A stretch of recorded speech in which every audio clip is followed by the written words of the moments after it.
Hello, ladies and gentlemen, and welcome back to Under Construction. This is episode number 65, and I am your host, Ellis, otherwise known as Trained Man, and today we're back in the swamp thanks to a comment from Casey Jones 3, which actually I think is pretty great. He says, finish swamp entirely. I'm not sure if I can do that today. And just do more scenicking toward it. If you could get the tree line up to the edge of the swamp by Thanksgiving, I think that would be great. So, what he means is if I can get this scenery to over here. Now, the one thing, or, up to here. Now, there are a couple things that are standing in the way of that I'll talk about, and this is one of them. This area, not just that in particular, but the fact that there are a lot of very rugged areas that are going to be much less copy and paste than most of the forest. This area won't have a lot of trees, down around here will, but this area won't. And we're going to pay for that in terms of the time it's going to take to get that done. So, this area might have a lot of trees, but as we move on, there are going to be these more rugged areas which aren't like that. And we have to deal with that. So, anyway, that and the other things that stand in the way, or the main thing that stands in the way of getting that done, aside from just the general scenicking along the track itself, is the fact that we're going to run into Adams very soon. Now, I stopped the treeing up here because, I wanted to... I wasn't ready to start doing scenery around this town. I still am not totally sure what I want it all to look like, and if I find more buildings that I think belong here, I will probably go and add them. There isn't a particular place that I am drawing inspiration from, so there's not a specific thing that I'd like to copy, and that's, that maybe that's a problem. You guys tell me if you think that the, sort of the buildings themselves are totally out of whack, if you think the density is off, or anything like that, say something, because I can definitely change it around. And I could probably do to add some more buildings along the main drag here, especially between here and about here. So, yeah. I'm looking to find some sort of gate as well to put, close to the entrance to this, because this is the entrance to I almost called it the Berkshires, but no, they're our version of the Berkshires. They are the Volga Mountains. So, anyway, yeah, that's a good goal, though. I'm definitely going to try and work towards that. I don't know about Thanksgiving. That's only a few episodes away. And in between us and that, there is an additional obstacle, which is the fact that we have a route review in just a couple of weeks, or just a week or so, I think. I really need to look into that. When is that? Sorry, let me just take a sidetrack for one moment to check when the route review is. So this is episode 65, corresponds with episode 282 of the Zombie Train. So next week is a route review. Now that means if you have a route that you want me to look over, if you have one that you want me to see, come find me on Skype, tell me about it, send me either the things themselves or a link to where to find it. If you put it on Google Drive or something like that, I will download it, I will critique it, and I will make a video on it, which should be on the order of about an hour long, talking about it, driving around. So, if that's something you think you'd want me to do, to tear your precious creation apart, then feel free and I will do so. And also I'm going to post this in my groups just to see if there's anybody that wants me to do it for them. But really, whoever talks to me first gets precedence, gets priority. I love to do route reviews. I love seeing what other people bring to the table. And I hope that you guys as well appreciate my critiques of these routes and what to, and hope they give you inspiration. Anyway, so I have been inspired lately. There is a guy on YouTube by the name of D for Darius. Literally D, the number 4, I almost said letter 4, Darius. And he does things with movies. Now, I've talked about the Housatonic lots on this show. It's really my main outlet for discussion about it. But I have had a bit of a breakthrough thanks to D4 Darius, so shout out to that guy. So I started off down this rabbit hole. You guys probably know Portal, or if you don't know Portal, you should know Portal. In Portal 2, there was a man by the name of Cave Johnson. He's the one that runs the facility, or ran the facility back in the day, but you might know him, from a couple of different things. He's voiced by J.K. Simmons. J.K. Simmons is J.J. whatever his name is, in Spider-Man. He's the, get me pictures of Spider-Man! He's that guy. And for those of you who weren't in tune to that, he is the Farmers commercials guy. We know a thing or two because we've seen a thing or two. There's another film he's been in, though. He's been in lots of things. He has quite a repertoire. But the one that sticks out at me is this film that you may have heard of called Whiplash. It's about a drummer. It's about a kid who wants to be the best of the best in terms of drumming, and he works with this, this band director who's played by J.K. Simmons. And it's, the director is crazy. He is just intense. He's crazy over the top with his teaching, with his critiques and stuff like that. And I believe J.K. Simmons won an Oscar for that role because he's absolutely incredible acting as this guy whose name escapes me. I haven't seen the movie, disclaimer. And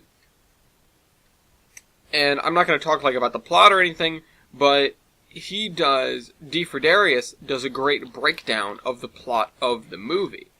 And now he explains it in the context of 3-act structure. Now, I, being a scrub, don't know much about 3-act structure. I write, but I write my scripts and I just sort of, I sort of wing it. It just sort of happens.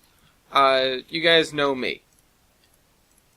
There's really not a lot of thought that goes into much stuff, and that explains an awful lot about the Iron Horseman. But and I've said that we didn't put a lot of thought into the Iron Horseman when we were making it. Not that we were, we're going to do this, blah, blah, blah, but we didn't think about the future. We didn't think about the setting. We didn't do a lot of stuff. It was very basic, and, if I could go back and do it again, things would be very different. A lot would be the same, but some characters at the beginning, we would introduce them differently, they would act differently, maybe just a little differently, and we would really know what we're getting into a little bit more, and I've talked about how the route could be much better than it is. There are, the route itself is really kind of rough. It's not great. It is almost, not almost shameful, but there's a lot that we could have done better on it, and I think that, if we took those lessons, which I have taken those lessons, and applied them, and then gone back in time and rebuilt the route, then I feel like, for the sake of realism, for the sake of everything the series stands for, doing it differently could have yielded much better results. There were a lot of things that I know then that I didn't know, or that I know now that I didn't know then, and a lot of things that I look back on and go, I really could have, I could have done this better. And that should, that's true. It's a learning process almost. Or not almost, it just is, sorry. It's a learning process when you go to do one of these things. Even if you think you know everything, you're going to come out of it learning, or having learned things that you did not know before. And we've talked about how our characters evolved from what we originally expected them to be to what they became. One of the biggest transitions and one of the most interesting transitions is the way that Mark was originally written versus what Eric, his voice actor, brought to the character, and in turn, how that made us turn Mark around, turn him into a different character than who he was originally intended to be. Same thing, in a way, with Madison and Morgan. I drew from Madison's past when I started bringing Morgan into the series, and I think it helped it a lot.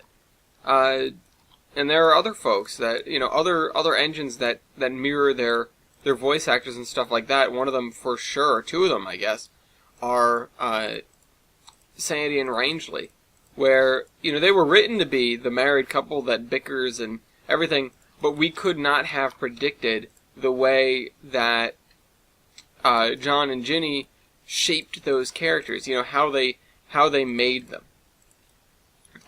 So, yeah, it's a big deal.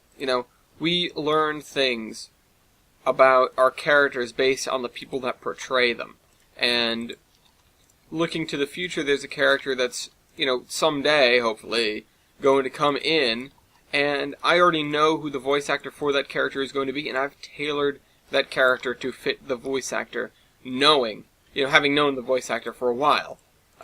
Obviously, not going to spoil anything, not going to try to spoil anything, but, going forward, or, to wrap it back around, I mean, because I'd like to do that, to what I was talking about initially. So, we've got, you've got this D for Darius guy who I'm sitting on the train heading to my business event last weekend, or, actually just a couple days ago. This weekend, I suppose. I'm doing this late because of the event. I left on the Thursday, in the middle of the day. I did not have time to pre-record this or anything, and I had really just released the last one, so it would be kind of a waste. But, anyway, I'm listening to him on the train, and he has a video about 3-act story structure, and he's a great guy. He's compelling, he's interesting, he makes his videos interesting, they're fairly straightforward, but they've got enough editing to, make sure they never drag or anything like that. And he's funny as well. In a sort of subtle way. Not like a telling jokes funny necessarily, but just the way he pieces his stuff together, he has some comedic moments in his videos. Or at least things to chuckle at. So, I really got riveted to this guy. I think I subscribed to him. If I didn't, I should have. Because that's what you do when you find someone on YouTube you really like. You subscribe to them. Hint, hint, for anybody who's new to this channel. No, but I have to recommend him, and I have to recommend that video. If you look up D for Darius, 3-act story structure, I think you'll find it. Because he talks about the 3-act story structure, and he frames it in such a way that even people who aren't necessarily writing savvy can know what he's talking about. He makes references to other pieces of film, I believe he mentions literature at a couple of points as well. He does a good job of making it relevant, making what he's saying relevant to the audience and making it make sense to the audience, even if you are in the audience and you don't, know everything about filmmaking to begin with. If you're here because you're a total scrub like I am. And I've done a little bit of writing, I understand the basics, I understand Freytag's pyramid, where you have the inciting incident, and then you have the rising action, and the climax, and the falling action, and then, and then you have the end, and they live happily ever after. But it's the sort of thing where I've never really seen it framed, necessarily, within the context of a film or anything like that.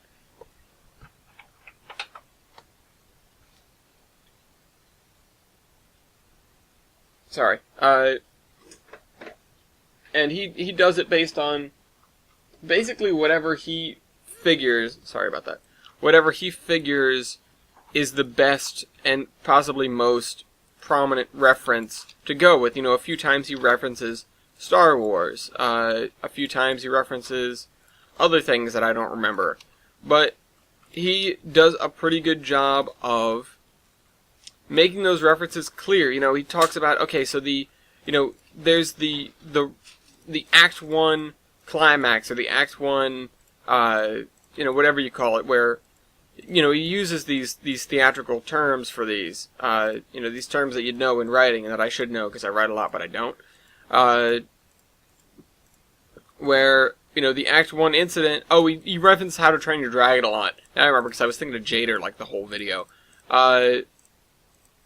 So, he does that, and, he makes it seem relatively easy, and it's interesting, going into it, how, and then going into me, myself, turning around, having a basic, but not very particularly well formulated idea for the Housatonic itself, going through and trying to flesh out my story and make enough sense of it that I can relate it to the 3-act story structure, so that I can, make it fit this structure, which will make the story compelling. He talks about, a lot of the times when you see, or when you watch or read or whatever, listen to stories that are not, stories that don't follow a decent structure, they seem like they drag, or they are, too quick, or anything like that. It doesn't seem to work right. And, it's sort of a reason why the structure exists, because it exists so that, or, because this is the time-tested way to make a good and compelling, story, to make a good and compelling narrative. And, with that in mind, I had to look at, okay, where is the inciting incident that makes the main character sort of go on their way? Where, what is it that makes Michael the main character? And really, he's fallen into that role. Want to do what he can to save the railroad? Is it the fact that his dad and his friend got stopped by the protesters? No, it's not. That's way too early in the film. He's got to be pretty wishy-washy on it. And I still might change some things around that makes him want to do it. Maybe he doesn't necessarily have this idea, and in fact, I think I'm going to change the, I think I might remove a couple of minor things from the stories and try to work them back in later, and so I might end up rewriting what I have so far, because Michael gets his inciting incident way too early in the story.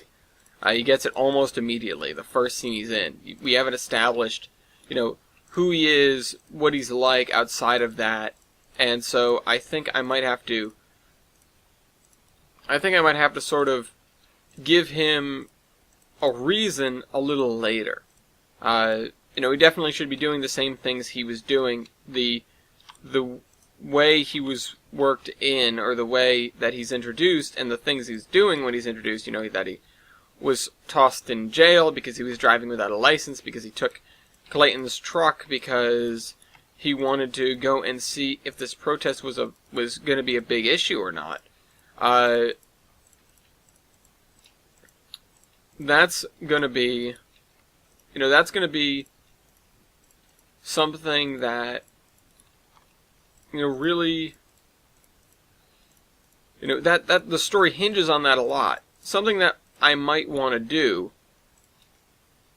The thing is, I really like how the story currently opens. It opens with, the trains trundling along.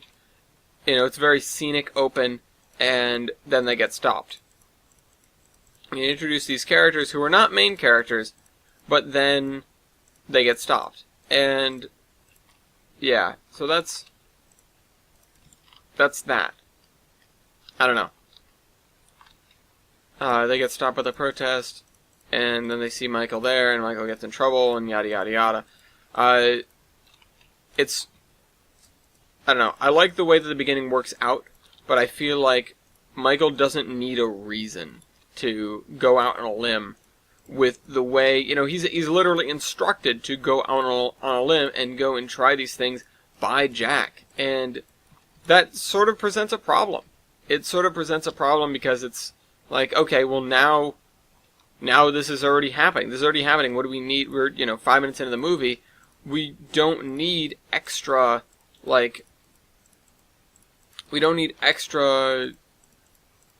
push for him to do this thing. So why write that in, and then why include this? And so it really makes the story sort of fall apart, and it makes it very easy to to pull apart and pick apart when you think about it.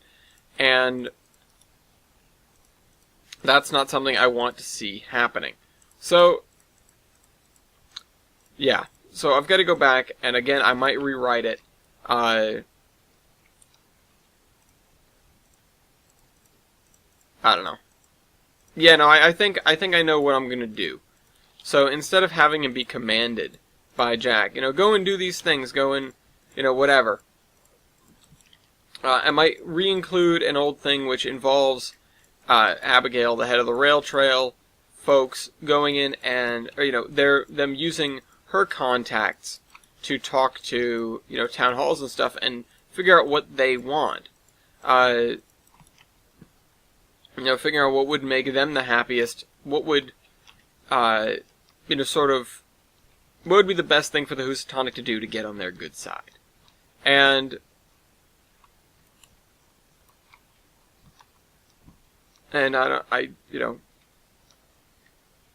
hopefully that'll work out. Hopefully it'll make sense. I am indeed quite hopeful of that. I'm just going to fill this in with regular grass instead of with the shrubs, because I feel like it's better suited to be like that.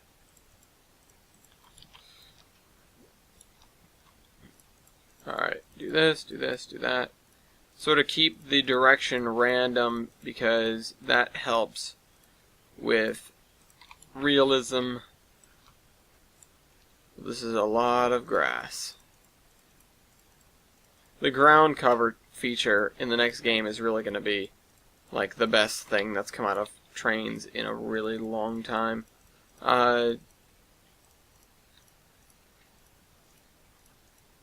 That, since interlocking towers in this game, really, it makes such a huge difference.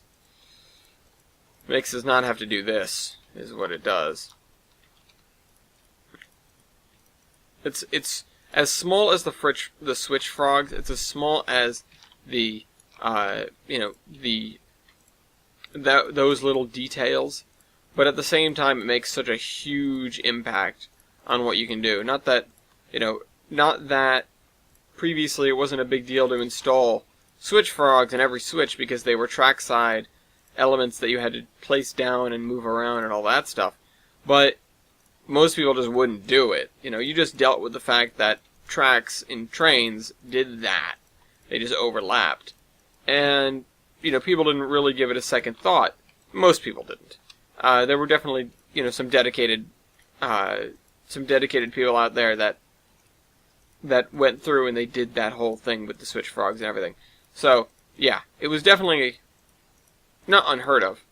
But now it's like everyone's just using the Tane track, and now you have switch frogs and points that move and everything like that, and it's a huge deal, and it's really cool. So anyway, yeah, that's cool beans, cool stuff. Let me continue thinking about where I'm at, what I'm doing. So I think, let me just make sure real quick. I think this is the last, okay, just making doubly sure that I did that. This is the last area that really needs this treatment. And then once I'm done with this, I can go back to working on the scenery to try and get it over here. And then this area I think I'm not going to touch. I think I won't add more. The only thing I need to do is fill in under here and put in some of the very light grass out here. Too bad it doesn't look as good on the map anymore. Oh well. Remember, if there's anything that you want me to do, feel free. I will try to follow what Chris thinks for the time being, because it's probably a good idea to try and get that done by then. Just to have that done. It's kind of a big deal. But maybe that's lowballing. I sure hope it's not, but maybe it is. We'll see. I'm gonna have to try and invent a new way of doing things for that rocky area. I don't know if I'm gonna copy paste stuff or what. but it might be like, old stuff I used to do on the Tamaros Vale and Anaconda, where I lay down like a base coat or I lay down a certain paint, and then I go through with the other paints and I fill in the gaps. I don't know. That's really the thing that spoke to me the most, just sort of from the back of my mind, thinking about, okay, how am I going to do this? And yeah, so we'll have to figure that out. If we get enough of this done, I might move over that way and see what I can do. But I'm going to try the easy stuff first that doesn't involve copy-paste as well. Just to get it out of the way, because it's what I can do on camera. Otherwise, I can't do a whole lot on camera. Copying and pasting is pretty straightforward. But the thing is, when I go to do it, if I'm off camera and I decide, I want to copy-paste some stuff, there's a lot of groundwork that needs to be done before I can start doing that. There's a lot of, stuff like this where I've got to put down the ground cover, because putting down ground cover underneath the trees is a pain in the butt, and also putting down the ground cover lets me figure out where I'm going to end the trees.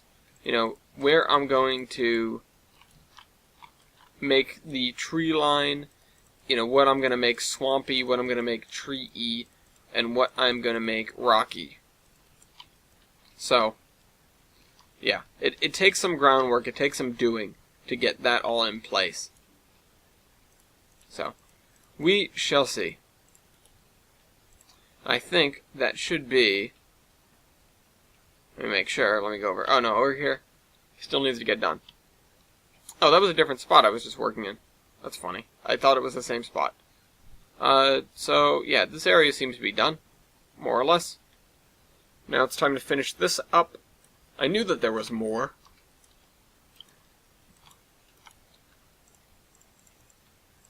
Okay, so fill this in.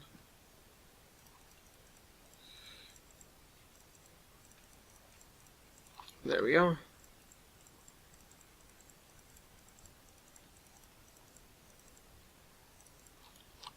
Okay, so I'm just gonna do my best to make this at least a little bit random and just fill it in.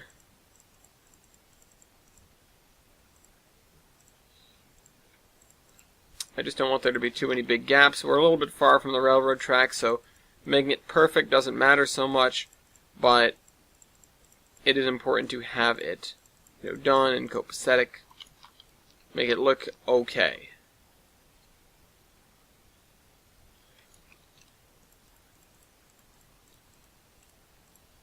Alright. So anyway. Yeah, so I love talking in the show about the Housatonic. I know you guys are probably tired of it. If you are, say so. And especially if you have something else you want me to talk about, I'll talk about Moby Dick. Or, whatever. You want me to go read a book for you? I don't have a lot of time for that, but, let's start a book club. We'll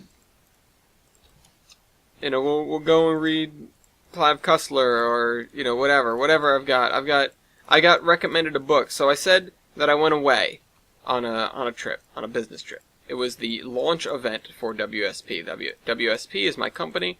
We just took over another company, Louis Berger. But the launch event is the new hire event. It's, getting to know everything about the company, getting acquainted with people from around the country that are also in the company, that sort of thing. I met a lot of great people. I'm hopeful that I can go and visit some of their offices in Las Vegas, Baltimore, Denver, Boulder, Sacramento, Los Angeles. Like, we're all over the place, and I am looking forward to going to all these places, especially now that I know some people there. So, a lot of great people were at this event, but one of the guys was the CEO of the company, and he gave a great keynote speech. I almost called it a keystone speech, and you'll find out why in a second. And afterwards, I got a chance to talk with him very briefly one-on-one. I even have a picture with him and I. But he mentioned in his keynote speech, that one of his first jobs, or his first job out of college, I think it was was managing the night shift at Bethlehem Steel, and one, in particular, the division that made frogs for switches and other components for tracks, for railroad tracks. So, he didn't know a whole lot about it, he said. But imagine you're in his shoes. He's 22, fresh out of college with a degree, and he's managing on the night shift in the middle of the night 70 union workmen. And he said that he needed to get good at personal relations very fast. But he ended up learning a whole lot about it, and then one of his first projects at WSP, or one of his favorite projects at WSP, was working on a tunnel which connects then at the time, the Reading and Penn Central mains near Philadelphia. And so that, him using that was like, okay, this guy clearly knows a lot about rail, because he was just like not, two main lines. He knew the names. And so I went and I talked to him afterwards, and I was like, I could tell you a railroad guy, blah, blah, blah, blah. We started talking about it, and I mentioned about Penn Station because every time I'm in New York City, I go on and on and on about Penn Station because of how much of a absolute tragedy it is that they knocked down the old station and built Madison Square Garden on top of it. And I mentioned that to him, and he's like, yeah, no, we're part of the work on Penn Station and the new train, the waiting room, I guess, really, across the street in the post office. And he also mentioned to me, he asked me, what's your favorite railroad? Now, there's only one answer to that. Even though I would like to be like, well, my home road is B&M, or New Haven, there is only one answer to that, and the answer is the Pennsylvania. So I said that, and he goes, oh, good, I have, I'd like to recommend you a book. And the book he recommended me was Conquering Gotham, which is a book about the construction of the tunnels underneath the Hudson River, the ones that are still in service today, and everything that went on within the railroad, the politics of it, that sort of thing. And so I'm looking forward to reading that book. Maybe we can do a nonfiction book read. I would love to do that one, if, this hypothetical book club, and I'll drag you guys through the slog of the Johnstown Flood, because I was forced to read that, so now it's your turn. David McCullough, he's a writer. He writes a lot. He does a lot of that stuff. I'm not sure if I love the guy or hate the guy. I had to read his books sometimes. And, wow. In 8th grade, 1776 was possibly the most boring thing I'd ever laid eyes on. I don't remember a single thing in that book. I remember BSing my way through that test, and my teacher, who very clearly knew I BSed my way through that test, and didn't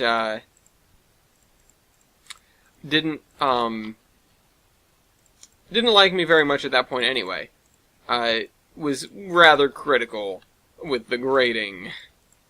So I didn't get off scot-free that time. That was not the only time that I got some pretty low, I guess the word is, low grades in his class. Later, however, fast forward a couple of years, and he's giving me an award on stage at in high school for argumentation and debate. So, even your worst teachers can come around. I'd like to think I emulate him a little bit. He was one of the most dry, sarcastic people like on the planet Earth. It was amazing. He could say something and you would have no idea. He was the most deadpan dude in the school by a mile. So, yeah. I hope to emulate him someday. Hope to be like him. But yeah, gave me an award only a few years after he literally screamed in my face in class for being a little bit too sassy. For talking back a little too much. Or asking too many questions, I think it was. And they weren't exactly great questions. But anyway. He's a great guy. Miss him. He's still around. Need to go visit him. Anyway, making a deal on another Volvo wagon for those who have been up to date on my Volvo escapades, which I may be picking up very, very soon. And then I will fix a couple of minor things, and then probably go sort of on tour. That's something I would like to do with this wagon, is go on tour, and drive, and drive, and drive, and drive, because I love these things, and they are road trip machines. So, anyway. Yeah, that. Let me just do some more grass here. We're almost done with the grass, and then I will go and look for something else to do while after I read the next comment, or the only other comment, and it's from Mason. So let me finish this grass.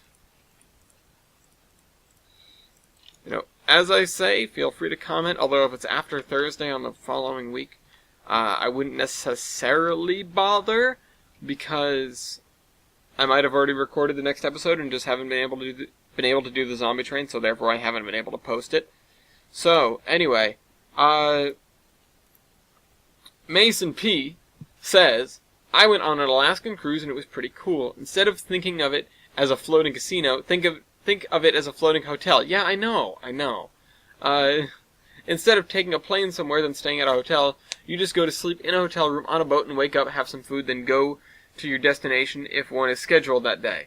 I'd recommend taking either a plane or a cruise to Alaska, do what you want for a period of time, and take the other way back. I took the boat both ways, but heard it's better to only do it one way so you can stay in Alaska for some time. That's a cool idea, actually. I didn't realize you could get away with that.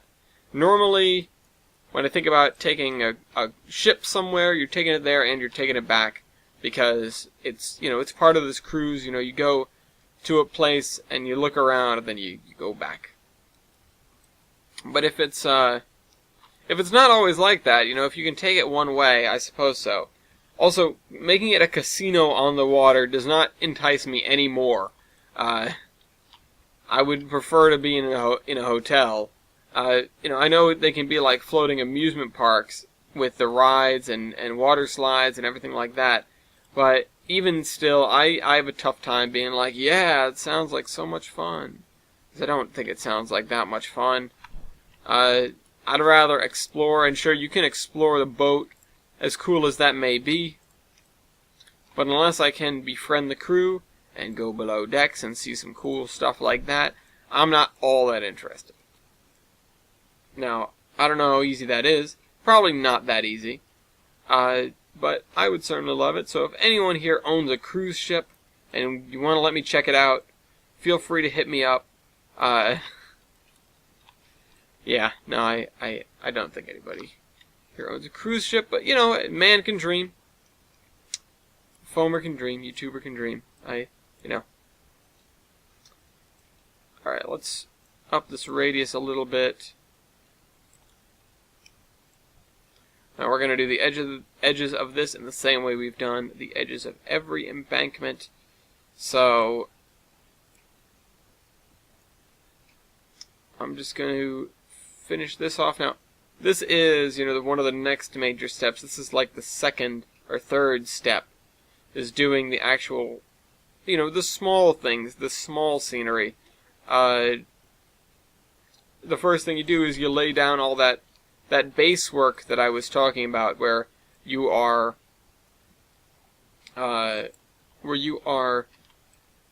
crap, I'm forgetting. Laying down the grass and the edges of where's the forest going to be and where's the rocky part going to be. And then you get to this part where it's like, okay, now the forest is there. Now you need to fill in those gaps. So that's what I'm going to be doing right now. We have a palette now. There's nothing too out of the ordinary that I think we're going to have to do, at least for this area. And then we'll be done and we can move on to the next, and the next, and the next, and the next. Again, I'm not sure what necessarily we're going to be doing today. But I'm just going to try to work down the track here, because that seems like the next obvious thing.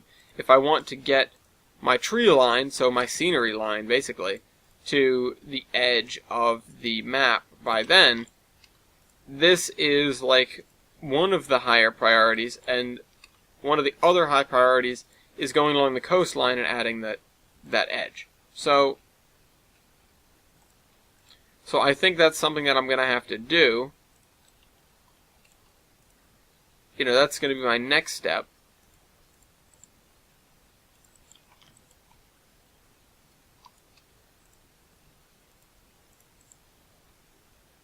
Alright, there we go. Yeah, check out D for Darius. I don't know how extensive his repertoire is, but it seems to really be something. You know, and he seems to be very invested and very interested in the things that he does and the things that he talks about. It's definitely very clear to me that, you know, he's in it. And also he does, I hear, based on, or from his very video, that he does, like, script critiques. So, once I think I have something good enough, I might consider sending it to him and seeing what he thinks. So, yeah. Yeah. I don't know. We shall see. We shall see. Whenever that time comes. I've gotten a lot more writing on it now that with the work that I've done on the outline, it finally has some decent structure. You know, I wanted to work in this sort of subplot where Jack or Michael wants to be like Jack, where he looks at him as a mentor, and then he sort of that drops away. But honestly, I don't think that's necessary. So I might sort of remove that, and yeah, and then just see what I can work with otherwise. It definitely adds something to the beginning, but I think it doesn't add enough. I think it takes away opportunities later, and it ends up, you know, on the whole, harming the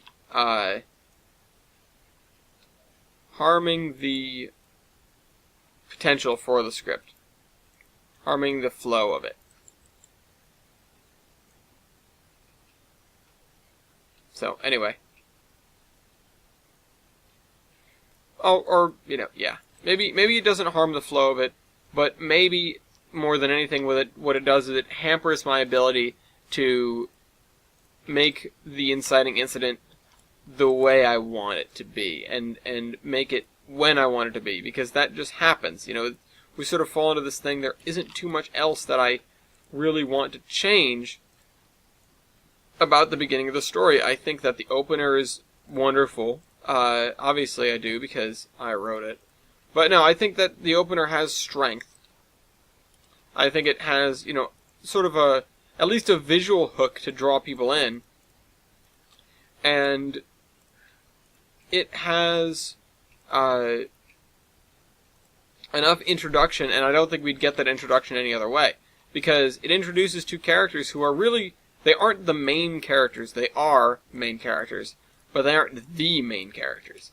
The main characters in the story are Maddie and Michael, and Matty isn't even introduced until later, until a little while later, until the beginning of the first act. So, yeah, it's a little bit wonky. I don't know how necessarily I would get her in, although she shows up, but I'm not sure how I would fit her in earlier necessarily.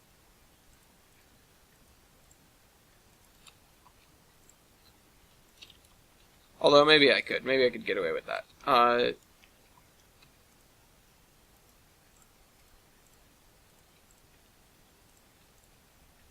Yeah, you know what? I definitely can.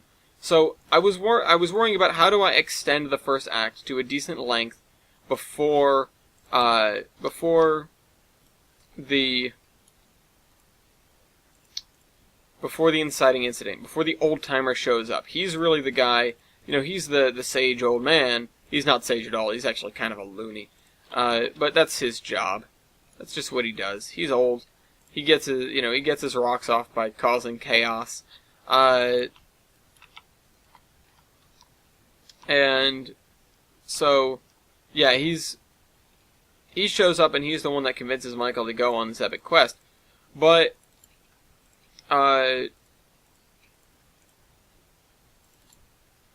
yeah.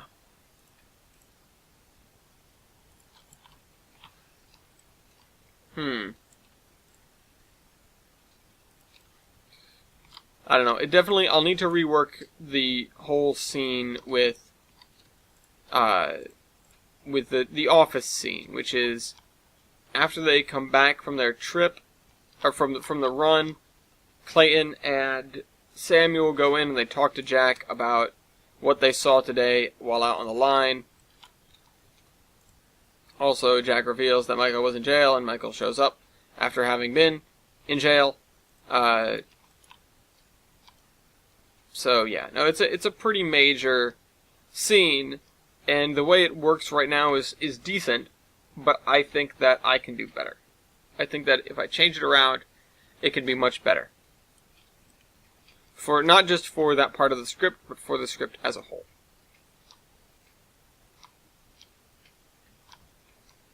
This is so awkward, this curved embankment.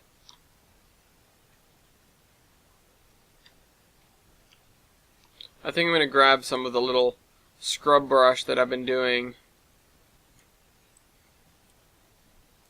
This very small grass that I've been doing along the edge. Right? Have I been doing that over here? Yeah. No. Not the power pole. Nope.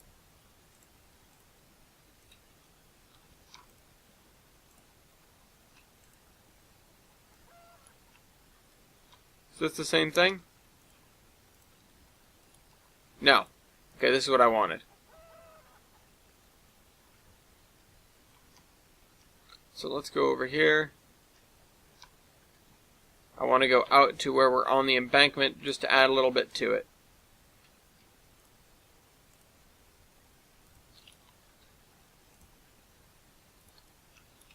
Anyway, you guys have any cool little YouTube channels you want to recommend? I don't know how big this guy is, but he definitely is sort of worth it. He's definitely worth a watch if you're interested in scripts and stuff like that. There are a lot of YouTube channels out there that sort of fly under the radar that I think are particularly interesting. If I am one of them, you should recommend me to your friends if they're into trains, like with a Z, and they can watch me build. Not that this is even particularly interesting, but, you know. Shameless self-promotion on my own show never hurt anyone.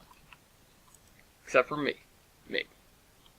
If you guys think this guy's self-promoting, I better get the hell out of here. What a jerk. What a loser. I can't stand people who do that. If that's what you're thinking, then I'm sorry. Pretend I didn't do that. I know, it's so hard. Anyway, so I just want to get this area done. I think I'm going to try and get this done up to the edge over there. I think I'm going to do this here, and I might do that as rocks because it is very steep. Sort of a steep cut.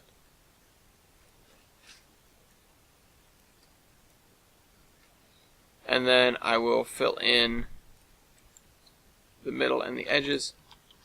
That's fine.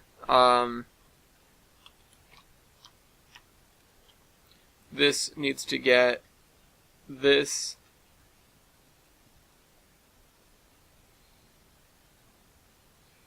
Just because if there's an empty space, or if there is empty space, I would rather it be this dirt than some grass. Or some gray, even. That'd be even worse. Anyway, let's fill this in.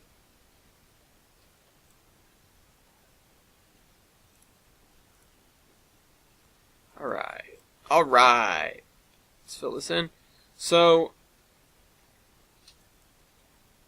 and also, if you guys have any thoughts about it, now you people have given me plenty of ideas before, but any thoughts about it, feel free to say something down below, of course.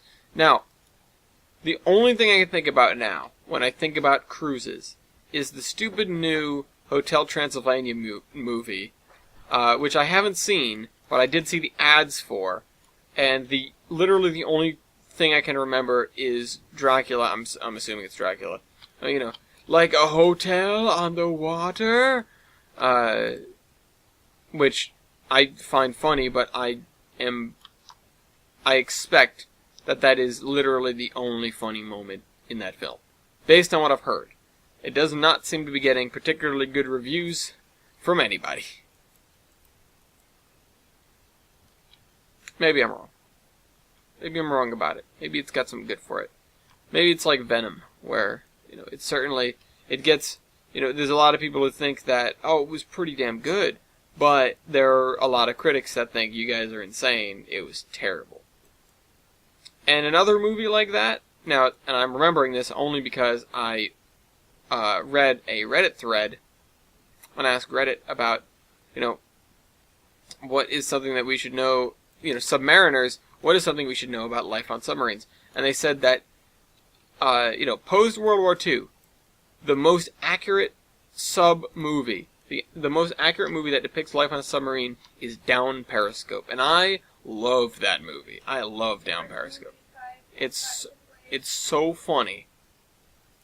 And the fact that it is to submarine life as My Cousin Vinny is to, courtroom proceedings. It is alarmingly good, or it is alarmingly accurate, and it still is hilarious. And it's maybe, there's a little bit of overlap. There's a lot bit of overlap. It's, it's funny because it follows the rules. It doesn't try to dramatize them, or play with them.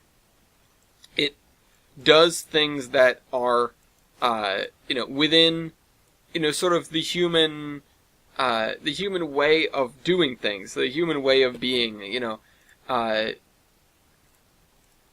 like in My Cousin Vinny, the well-meaning judge who, is just getting tired of Vincent Gambini's crap and is like, I don't want to have to throw you away. I want to have this, I want to have this go well, or I want to have this go properly. But you're causing chaos, and, sort of the way everything falls into place in that movie, the cross-examination, everything is, from everything that I've heard, I'm not a lawyer, from everything that I've heard is, rather accurate to, real courtroom proceedings, not like you see on TV, or, in the usual, where a courtroom proceeding has been adapted to fit the story they're trying to tell. It's just, that's what it is. And every time that, they do something out of line that would be weird, they call it out in some way. Is Mona Lisa, whatever her name is in the film, I can't recall her full name, points out when Vinny goes, like, out of his way to get these records, or, to get this evidence so that you can look at it. She's like, that's something they have to do legally. You didn't have to go out of the way to do it. So when they do something outrageous, they call themselves out on it, which is just doubly funny. And the fact that when you have a movie like that, when you take something like that and you make it as real as it is, it gives people, it sheds light on things for people. It gives people a better idea of what to expect or what to think, or to know about courtroom proceedings and stuff like that. And I've watched other videos on that film that talk about, were these things that they did in the movie, were they legal, were they right? And it's like, yeah, no, that they can do the things that they did. Very, very little is stretched, for the sake of theatrics. And I love movies that do that. I love movies that try to stick to things.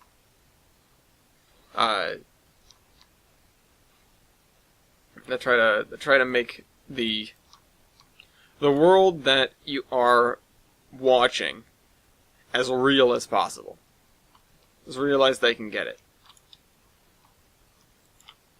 You know what I'm going to do? Because I'm realizing why this looks weird. Give me the bushes. I'm going to put them much closer to the edge of the tracks. To the edge of this embankment. This will look, hopefully, at least a little bit better.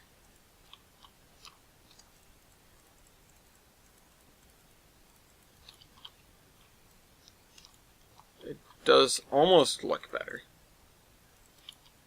It's a real hard almost right there.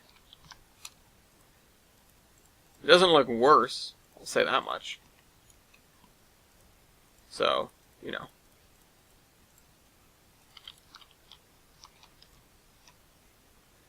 Anyway, if you're looking like in World War II or around World War II specifically, Das Boot is also very, very accurate.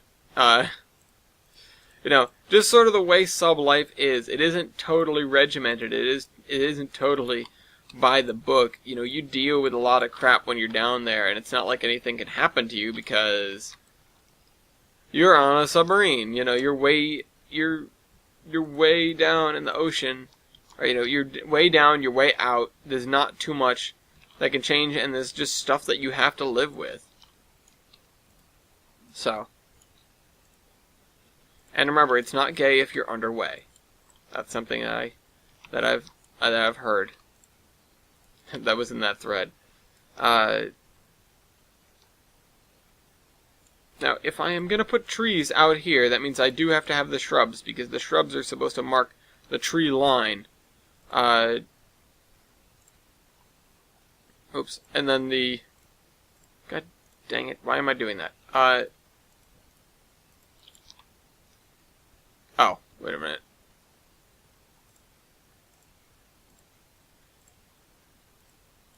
There we go. Get rid of those. I don't need those crappy shrubs. Wish there were more shrubs like this, you know? There's really this is the only really good set. But, oh well. Alright, this way. And now we have this. And this looks pretty cool, pretty good. Things are getting better, I have to admit. This is going to be a rock cut. This is going to be dirt, because it's an embankment. And then this is all going to be rock through here. This is Jefferson Cut. And then I think I'm going to name this while I'm here. This is going to be Jefferson North. Or, sorry, Adams North.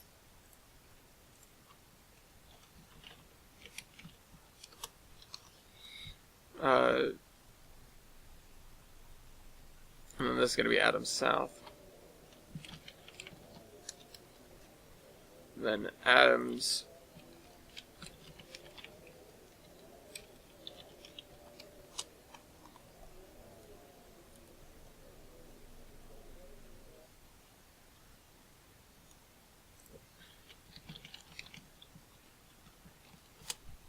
Adams crossover south. Crossover north. Okay. So we named those now. We've got names for them. Should probably do that with the signals too. But oh well.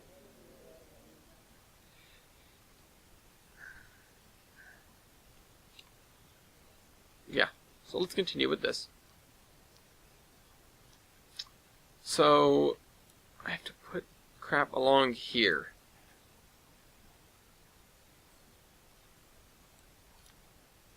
The fact that the texturing really does try to thwart us at every turn might get to me a little bit.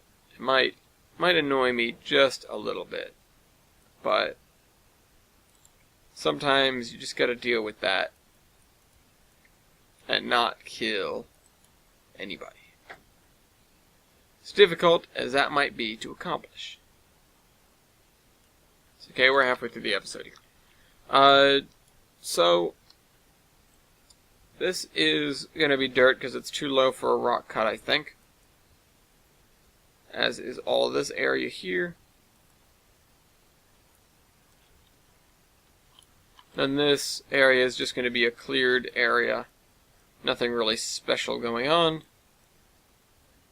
No houses or anything. Just a nice way to see the train weave its way up the hill. If you've got a really long train. Or if you just, if I wanted to set a camera there. That sort of thing. But I'm not big on cameras. Although maybe I should go put them around. I still need to take those screenshots. I haven't thought too hard about, or I haven't had a lot of free time in order to do that. And maybe if I can get a little farther. But, alright, so along the way we go. I'm trying to fill in all the gaps that aren't textured already. So we don't have to come back, although it does look a little bit weird. It sort of looks sawtoothy. That's not what I want. Oh well, I guess we're just going to have to live with that for now. I'll come back to it with a different grassy texture, perhaps. Up there is supposed to get a grassy texture, but I don't know. This grass and this texture makes a pretty good combo.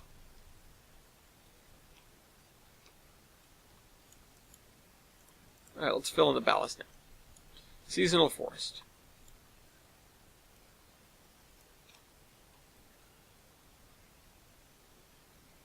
Seasonal forest ground. Forest ground. And we're doing a pretty good job of just filling in that little gap. Hopefully, this is seasonal. Hopefully it doesn't change too much when we fiddle with the seasons. It's supposed to be fall right now. Although we are looking at this. Although I think it actually changed to winter on us. Not totally sure. I'm tempted to change the season and see if it does change.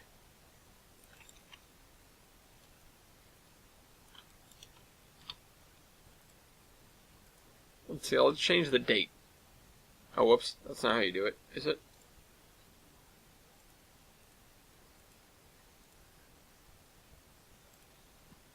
Is it over here?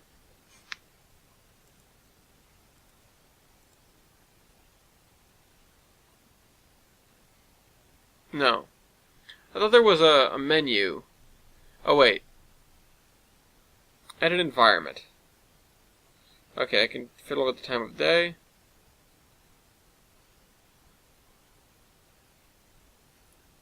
Anyway, fiddle with the time of day. I can fiddle with the location. I can fiddle with the year. It's 4th of July right now. Let's change it to January.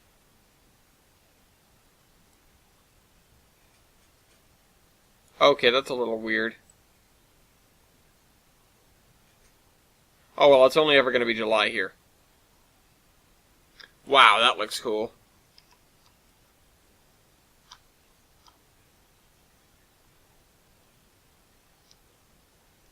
Actually, it does look pretty cool.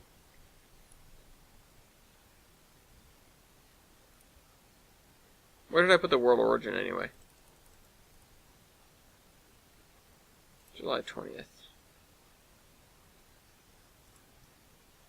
This is the world origin. Is that here? This is the first tile we placed? I didn't think so.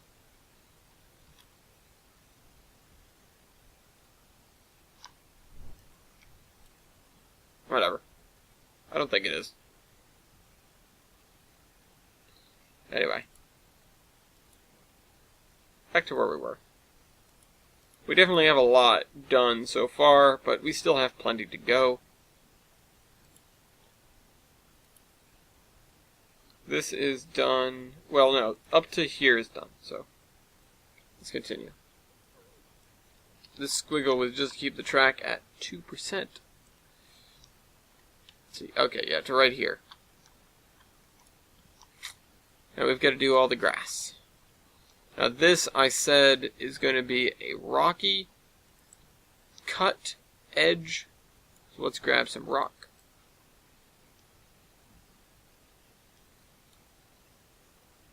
Whoops. Let's grab some rock and get her done. Right along the edge here.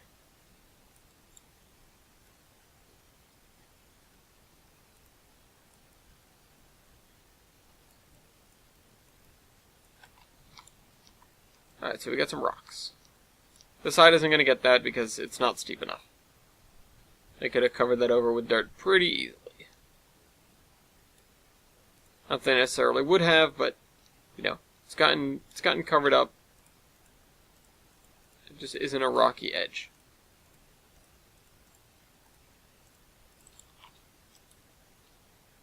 And it's got tons of grass growing on it. Yeah, I do need to make more sort of open spaces around the train. The runs that we have so far, aside from the 4-track main line down by the coast, the runs that we have so far are pretty constrained.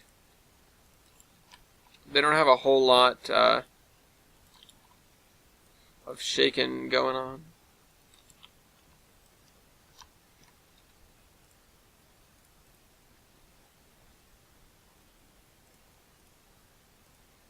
Don't have a whole lot that's going on with them. A whole lot of open area where you can see what's going on, though. That's what I'm thinking of. That's what I'm, sort of worried about, I guess. That there just isn't too much visibility. And so that's why I decided to open this up. If there's any areas in the future where I feel like, oh, it's really cool to see the train, through this whole area, I think I will probably make it like this, where we've just got a grassy bit, a clearing. Not necessarily that anything ever happened here, but that there just aren't any trees on this spot. Unfortunately, this does not coincide with any of the terrain that's supposed to be rocky. So it is just this flat, grassy area. Which is a little bit less interesting than it could be, but not the end of the world. There we go.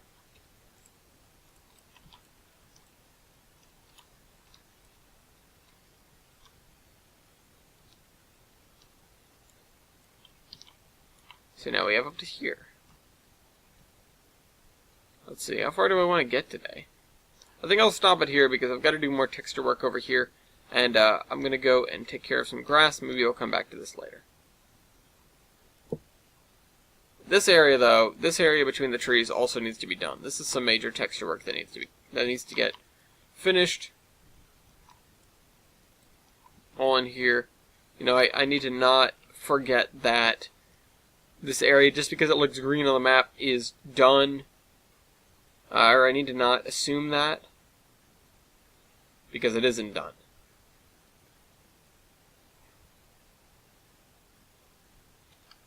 So we'll go back here, and we'll put down the grass along the sides of the track. Whoops. Clicked the wrong thing. Over here, in here. It's the same grass, so I'm good already. We do want plenty of grass. We don't want to be able to really look deep into the woods and see that there are areas without it. The distance away from the camera, that we should be able to see it. It should be far enough that it's difficult to discern whether or not that there is grass there. So, yeah, that's what we gotta do. Although over here is just the side of the road, so we do have to look across the road.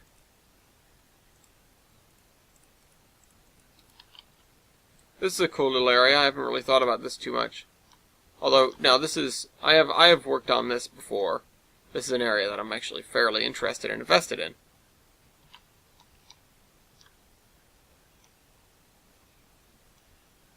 You've got the railroad that goes underneath.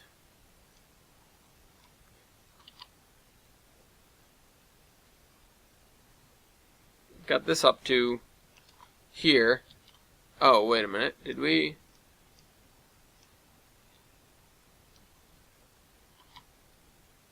Or how I said about not knowing where the edge of the trees is going to be.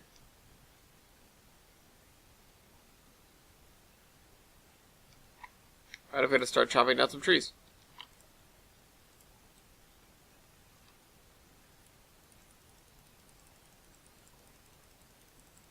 Wow. I didn't realize that I had done this. I can't believe I'd done this.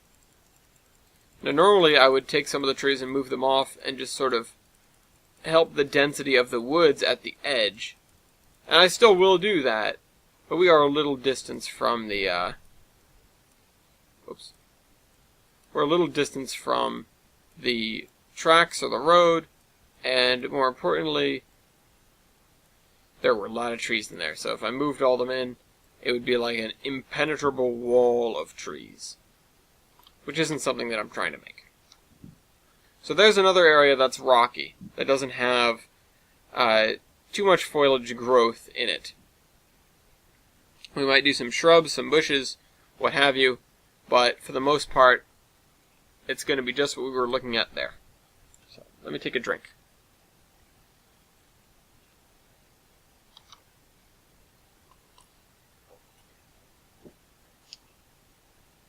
Alright. We're back. So we need to continue working on this. Once this is done, then I can come in here on my off time and start copy-pasting in trees. And this just gets us one step closer. Now, I do, I want to make that deadline. I think it'd be spectacular to make that deadline, so I don't want to lollygag. And I don't want to get too distracted. If you guys do want me to do something else, though, feel free to say so in the comments, and I'll gladly go and work on that instead. Last time I worked on Bristol Curve a little bit at the request of Evan Blogs. So I am not above the whim of the people. And, because this is my route. And I did come up with it, previously the Temeros Vale the Temeros Vale and Anaconda was a sort of, not a crowdsourced route, but I asked what people wanted, and then I turned that into a pretty hefty, significant route map.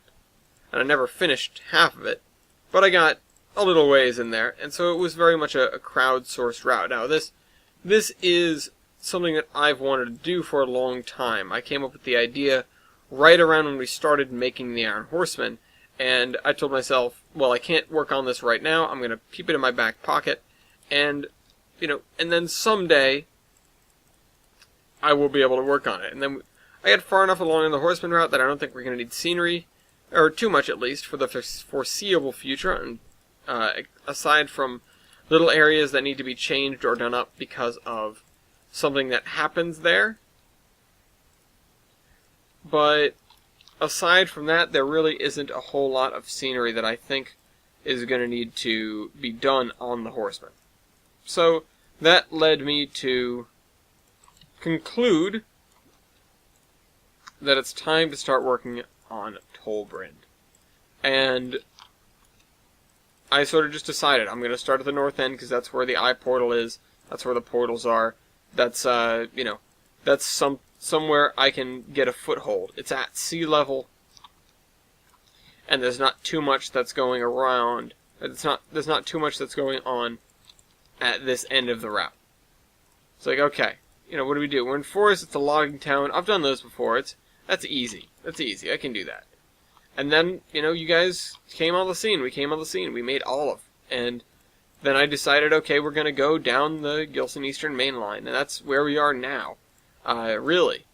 We've done 1.5 things so far, and it feels like we've come so far. It feels like we've done so much. And that's absolutely true. We have.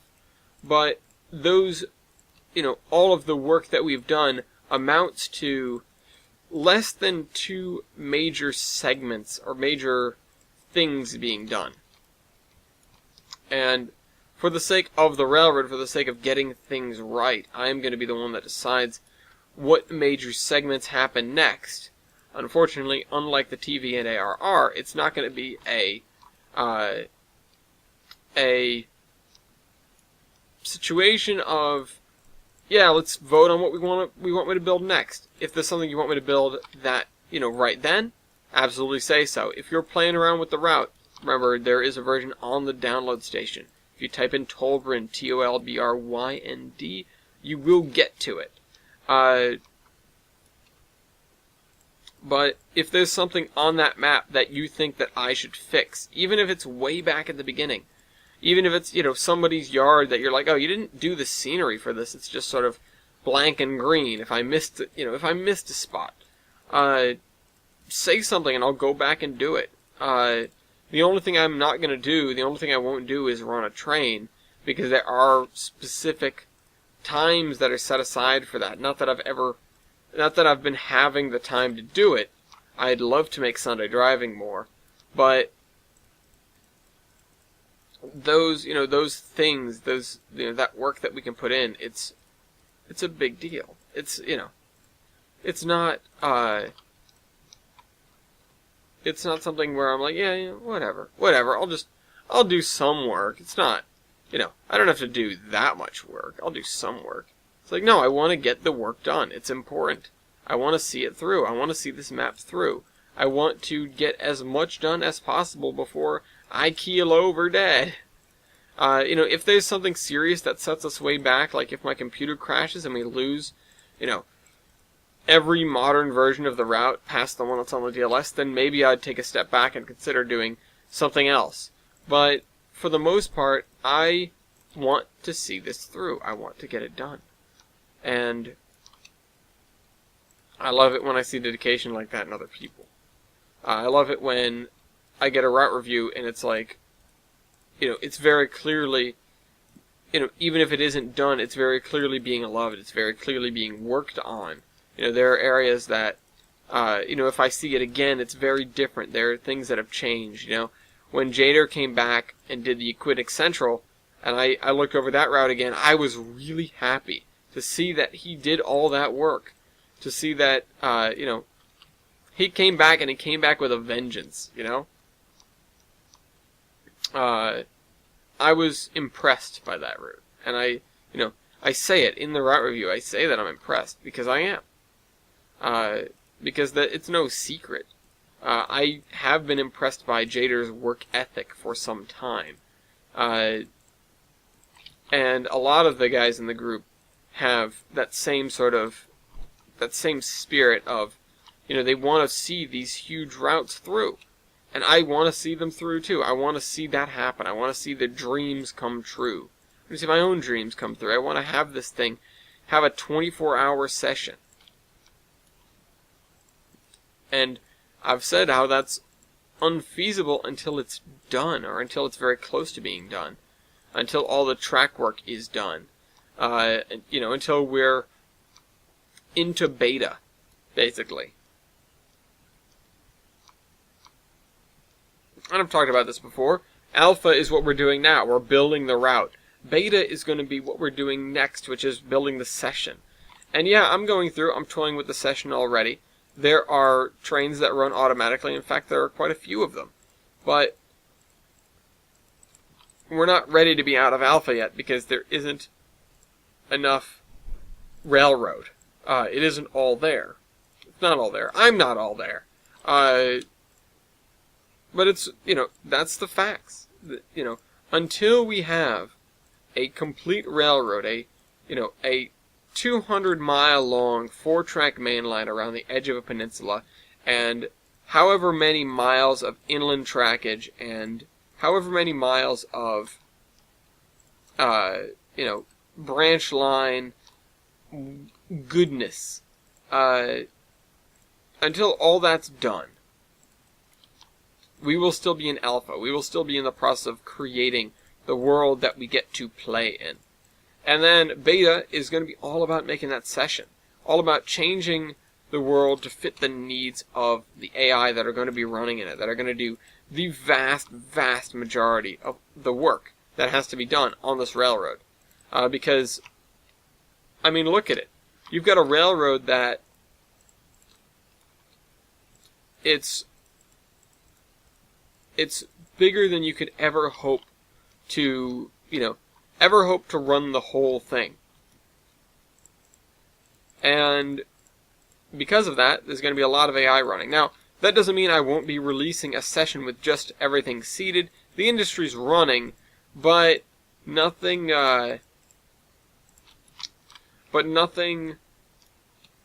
operating. And, I definitely will do that. I definitely will have, I think I'll have 2 levels. I'll have,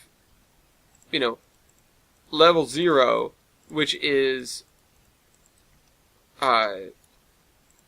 everything's automated. You come in, you can steal a train from a person or from an AI and run it yourself if you want to, or you can just watch watch everything go by. I'll have level 1, which is the passenger trains are AI run, or at least the run-through passenger trains sort of operate on their own. But the freight trains don't do anything, so you're in charge of doing whatever you want with the freight train, and you just have to contend with passenger service as it goes about the route on its own. And then there's level 2, which is that the world is your oyster. There's nothing else going on. You can put AI trains together and program them to do what you want, and just have them run, and you can dick around in the route however you want. It's, you're alone at the Model Railroad Club. That's what level 2 is. So, and you can choose from any of those. And I think that level, any of them could be good for a multiplayer session. I think level 1, where the passenger trains are running, could be really good for a really interesting multiplayer session. And if you've got a lot of people, then go to level 2. I don't think level 0 is going to be good for much, except for, checking the place out on your own, doing what you want, but, making sure that everything else is working, because the fact of the matter is, it's best for challenging yourself. Because the fact of the matter is, the trains are going to be tuned, just so. There probably isn't going to be it probably won't work exactly right. Or, there will be probably some things that come to a grinding halt if you take some of the trains and start running, and start doing that. Because there are definitely going to be cars that need to go to certain places at certain times, and trains that need to be certain lengths, and things like that. The scenario, the AI doesn't have the adaptability to deal with what you're doing, because they're not trying to run the railroad, they're just doing what they're told. They're just following their basic commands. They're dumb. They're boxes of rocks. You can give them very specific commands, but if they screw it up, they won't know. They won't know. They'll just try to figure it out, try to keep going, and they won't. They'll give up, but they won't give up. Like, they won't ever figure, oh, let me go do something else. They will sit there and ponder and think about life and stuff like that until you go in and you say, no, this is what you need to be doing. Just go ahead, or, just pick these cars up instead, or move back a couple extra car lengths, or, that sort of thing. Because a couple of track mark is so specific that if you have cars that are a little off kilter, that are out of the radius of the track mark, because let's say the train is 1 car short because you were a little bit late and the connecting train left already without one of its cars, maybe without its caboose or something like that, because the switcher couldn't figure out where to go, couldn't figure out the car to grab. Then that train is going to go off, and it's going to get confused. And it's going to drop off not as many cars as it should, and then they're going to miss it's going to cause this cascade. It's going to cause a cascading effect. And so that means the fully automated session is probably going to be best for either looking around and just seeing the railroad do its thing, which I think is going to be really cool, but it's going to also be best for, the other thing it's going to be good for is challenging yourself. Which is, can I get this done on time? Can I take this passenger train on time? Can I, can I make this run? So,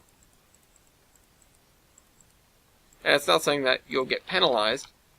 It's just, the world might collapse around you. That isn't much of a penalty. This is interesting, because we've got trees in here, trees in here, trees in here, trees in here, trees in here, but no trees along this giant sort of phallic line. Well, actually, you know what? That looks like a goldfish. Look at that. It's even got a smile. See? Right here. We're almost at the edge of the swamp. Let's see, did we... No, we didn't really put much up there. I stopped with the trees up here because I wasn't sure what I wanted to do with this layer here. And now we're on this side of this little cove.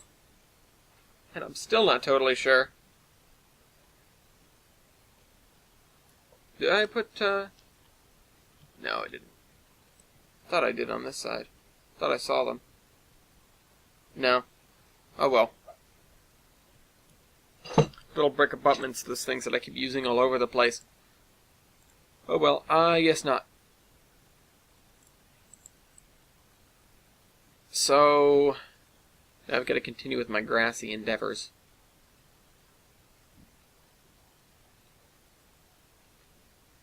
And along here too, to the edge of the swamp. I don't know, is that enough grass? I think there's enough grass for me. I think I might go somewhere else. As much as I want to get that done, I think I might go somewhere else and think about some other things.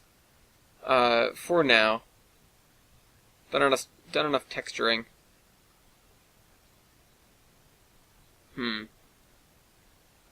Or, maybe I am bound to do this in this order, because I was asked to. So let's go up here. Still going to do the same thing, but up here. Figure out where the trees end. It's going to be right before these rocks. It's going to be a lot of rocks.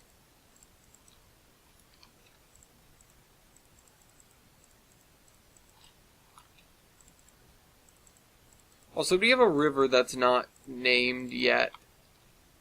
I think we might, somewhere. Oh, you know what? I just put this right in the way.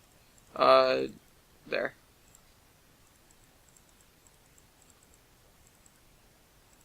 Maybe a lake. Let's see. Let's look on the map. So we've got that lake. We've got this river. Hold on. Let me turn off some things. Turn off gradients. Turn off trackside objects. Turn named objects on. Right? Spray Ranch. Jefferson's Cut. Adams, RJ Canyon. Clownfish Pond. Shrek's Hut. Wanataro River. I don't have anything over there. So this is supposed to be the Deer Run.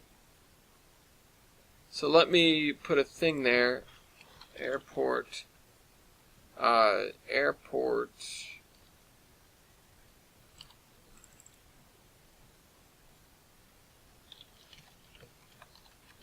Runway number. Alright. Let me put it up here.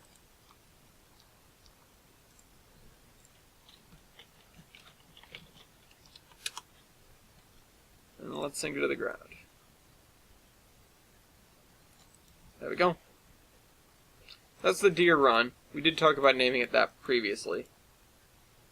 RJ Canyon. This doesn't have a river. Or this doesn't have a river. This doesn't have a name. Icer House. Shoto Bay. I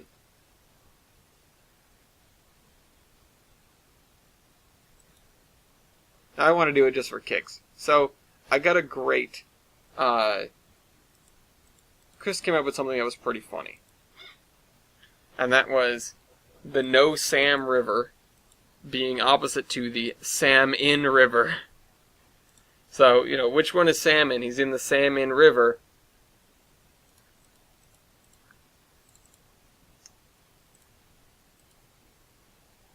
And not the No Sam River. I don't know. I want to name, we need to name this one. We need to name this one. This is RJ Canyon, but we don't have a name for this river. Got Clownfish Pond, Shrek's Hut. We don't even have a name for, the swamp in the first place. But at least we got that named.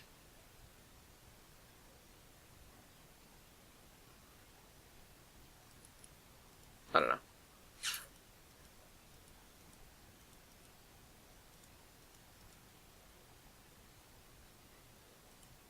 I don't know, a little bit at a loss. We've still got half an hour to work on stuff, and I don't totally know what to do next. I'm a little bit lost. Did I do the switch stands on this area? In this area? Yes, I did. I already did the switch stands here. I couldn't remember doing it. Oh, not this one. Or that one. Or that one.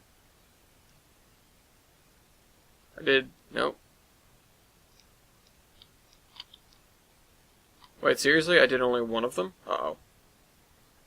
Oh, wow. Why did it crash now? That's not fair.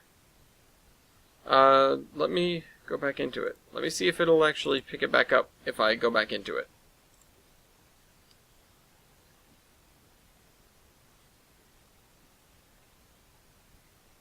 Because I never tried it. I noticed that the number stays, and that stays waiting. No. No, it doesn't.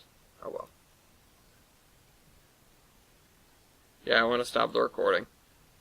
Damn it, that ruins my day. What did it crash for? I didn't copy-paste anything. Now let's go in. Let's use the changes.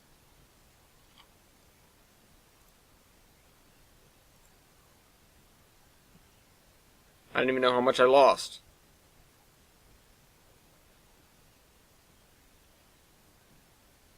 And the number is still red for some reason.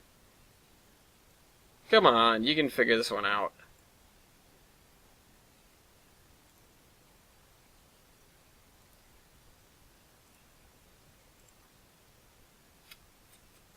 Sorry to keep you guys waiting. Hopefully we can get in sooner or later.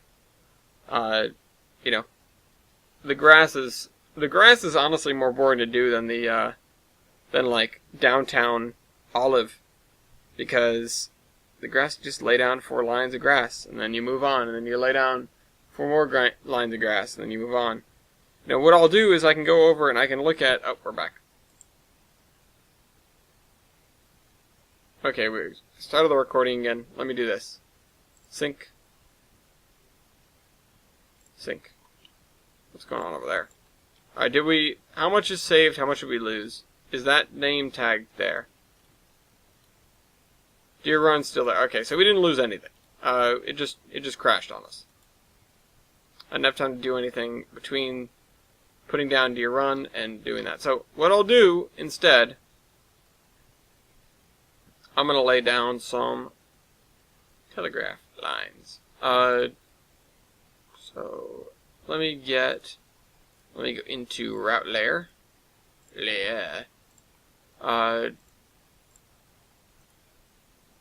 Poop.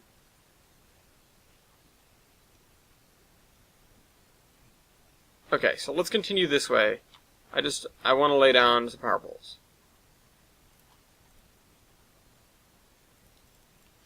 Also, oh, you know what? Maybe if I want to do anything, what I want to do is go and put down, crud, what are they called? Go and put down the overhead lines for the trolley and think more about that, because that's something that I'm invested in. That's something that I find very interesting.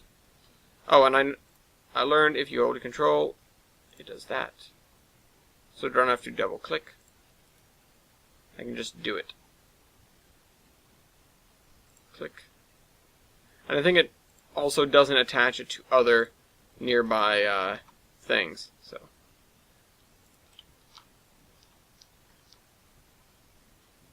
I'm going to do that just to simulate like it gets attached to the bridge. And then I'll do the same thing on this side. Oh.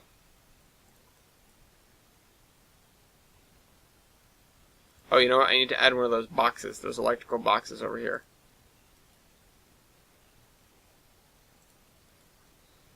Alright, in there. So the outside this time. The reason I'm doing it on the outside is because I intend to connect it to, yeah, this right here.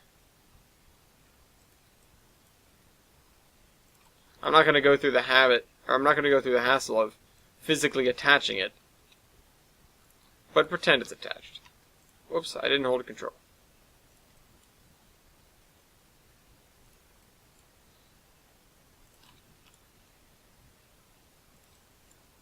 Whoops, I held shift instead of control. Comedy of errors, this is.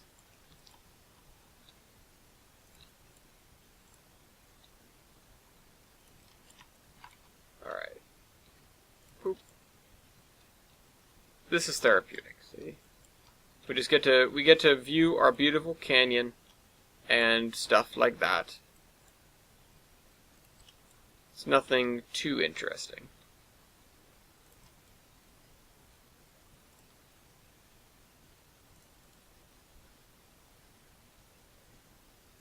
Sorry, I'm not being interesting and talking. Now I'm thinking. Now I'm drowned by like the idea of, okay, well, what can I do? What's the next important thing to do on this map? You know, what will keep me from being bored out of my mind? And might help you guys as well. So, attached to the side of the bridge, we'll just pretend. I'm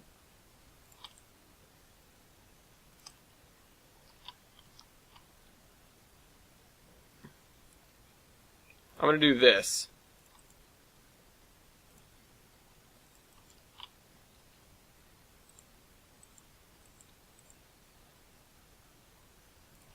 Straight line. Okay, hold on. Straighten that sucker out.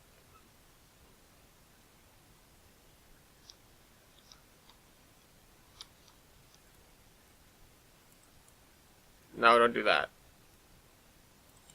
Alright, there. That way both poles are pretty firmly on land.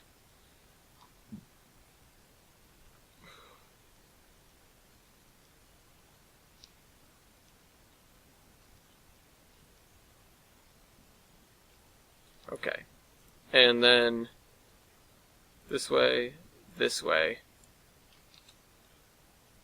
down here, as is tradition.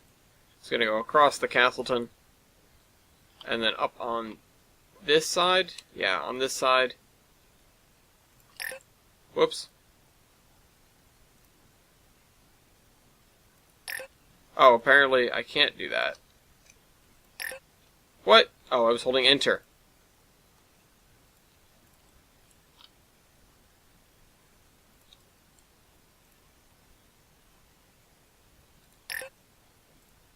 I was holding enter again. I thought control would prevent you from doing that, but I guess it doesn't.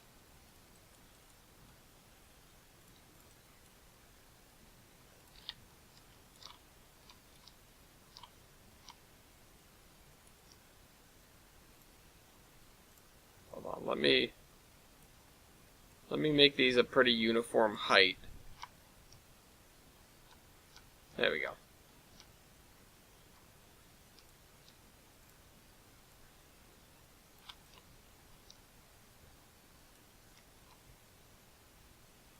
Move this to like there. And then lower this. Yeah. Okay. So, I wish I could just string up, like, lines, but I'm not worried about it, to be honest. I don't think it makes that much of a difference. I wonder if there's a no wires spline.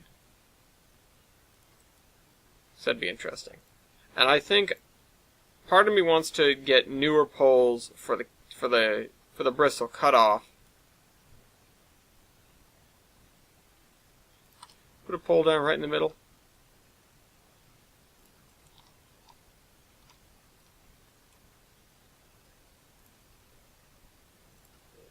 Let's see. Let's see. Can I fit a Baby Ruth under there? Because if I can, then that's fair game.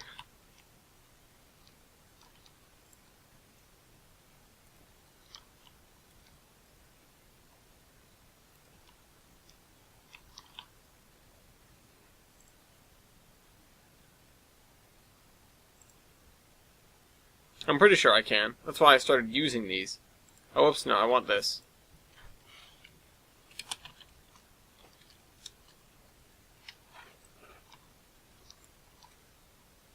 Okay, now we're loading all that, and it's only going to take a long time.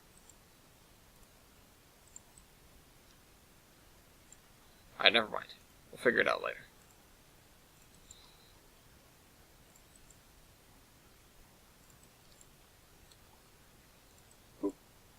Alright, there. There. There.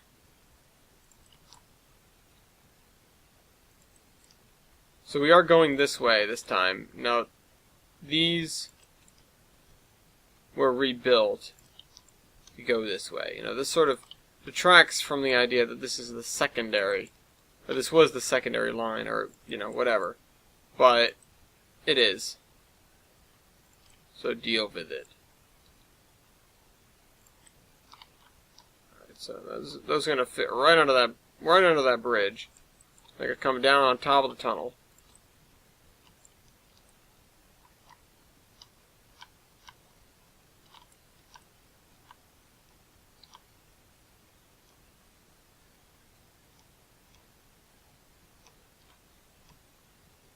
Yeah, so I want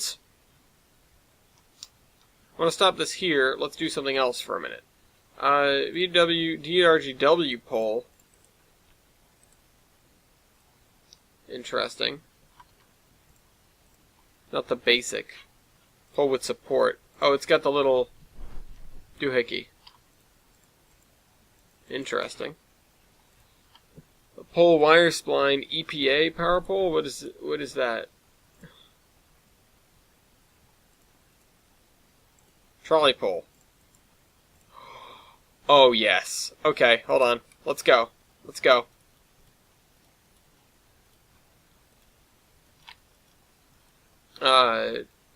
Now, we're going to need to try and line these up.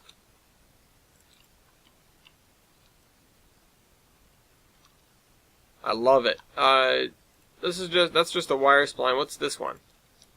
Oh, this is a single, like a one-side thing. We might want to do that as well. These are IRM poles. The thing is, the poles are much closer. So that might not be any good. Might not be that helpful. Although, I don't know. Type 5 PCC. So we are going to need to slide that over a little bit. We'll slide those around. So let's string these guys along the road while we're here. Along the road. Wrong thing again. Is there a number 3? There is. Oh, that's interesting. Right in the middle of the road. Oh, and that is just cool.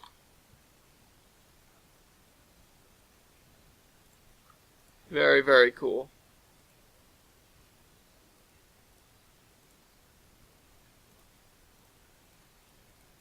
Three-phase. New York Central main. Holy mackerel. VW power lines. Yeah. I'll probably use those elsewhere. So let's string this up. Now Chris said to me, hey, I don't agree with this. It's like, I gotta say, I don't agree with this. You don't need the trolley. And I was like, yeah, but I'm doing it. It's happening. Like,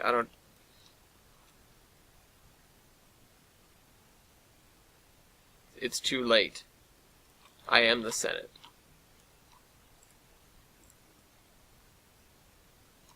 So let's line this up with the center on all these, and then I'll straighten the ones out that need straighten.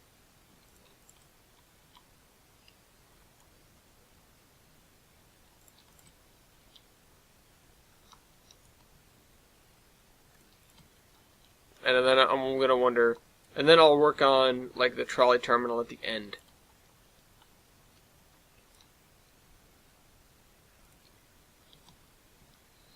Okay, this is what I'm worried about, because we need to get this to wire spline. Whoops. Wire spline. No, come on. No, come on.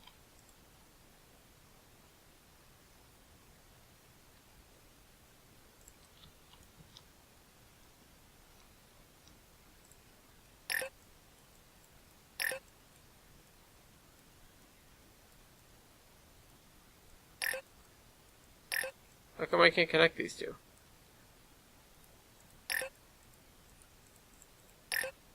What the heck did I just delete? What? Why can't... How is that incompatible? It's the same thing. Oh, that sucks. Okay.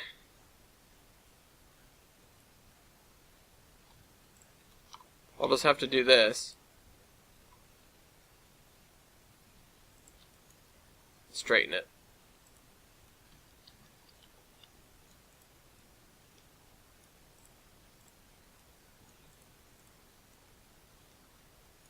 Oop.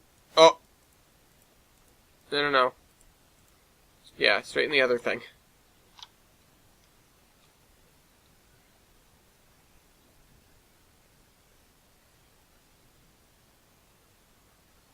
Yes.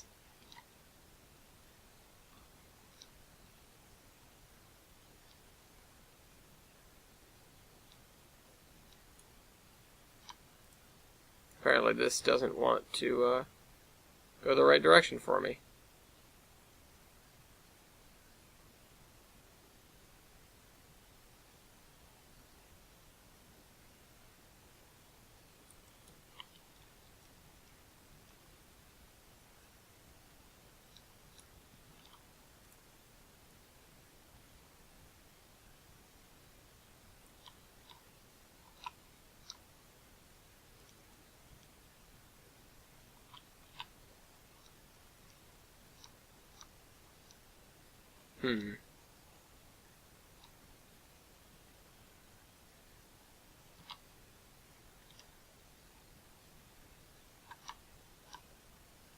Yeah, it's awkward, but I think we're gonna have to live with it.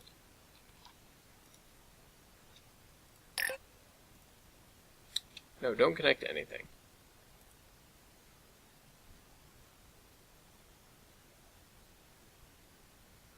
I don't know. Alright. Center that up.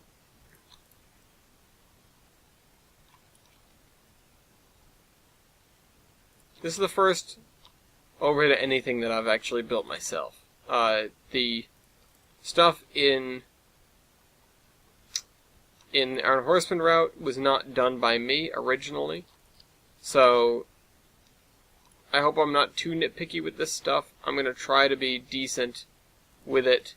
I'm going to move the things if I can. Let's straighten that. Nope. Nope.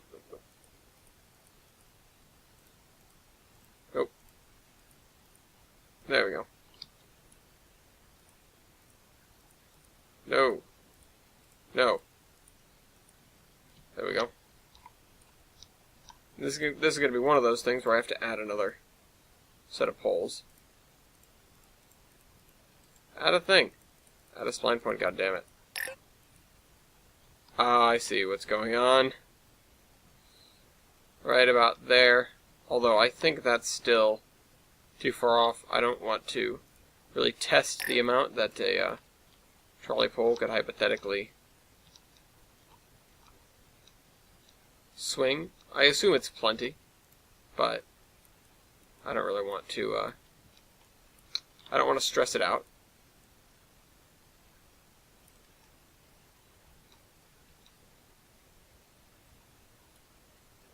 They can make some pretty tight turns, but, you know, there's a limit to everything.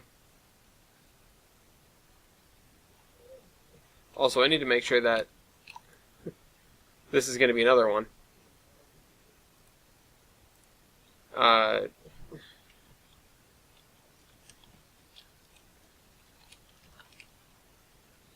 Tell me you can fit under trolley wires. Oh, yes you can. Just barely.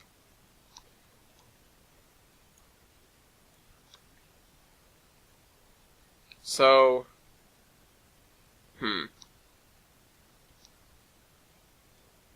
yeah, that's actually pretty interesting. That this is the way this is. Oh, you know what? There's one more thing that needs to be straightened, huh? Or helped, or something. Yeah, straightened. No, not that. Oh. Wrong thing! Again. Nope. There we go. That's more like it.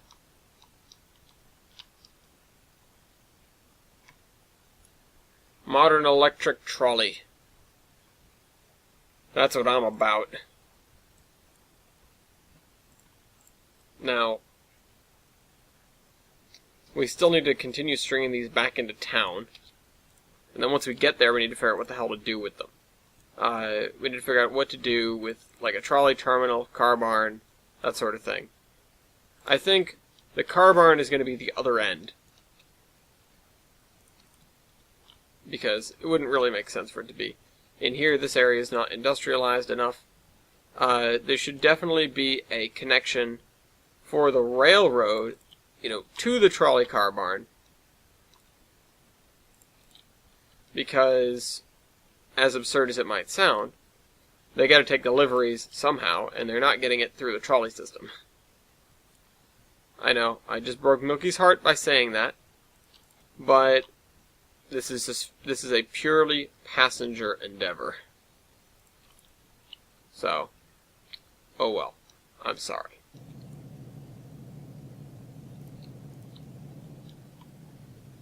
Okay.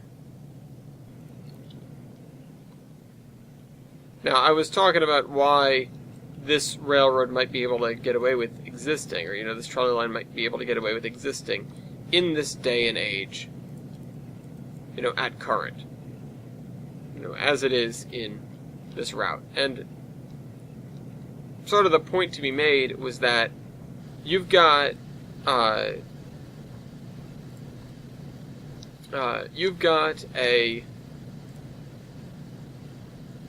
railroad right now, or yeah, we've got a railroad right now. Whoops. I'm going to raise, no. Nope. Nope. Nope. Nope. Nope. There.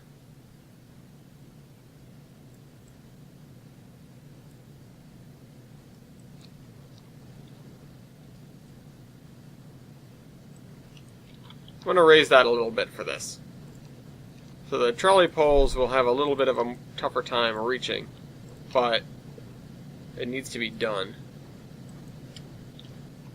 because I don't want to accidentally hit them.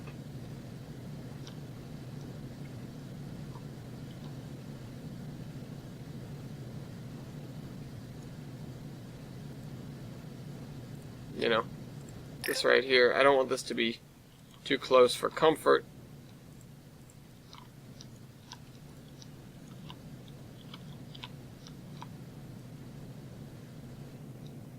Oh, I knew that was going to happen. Okay. So we need to straighten this out.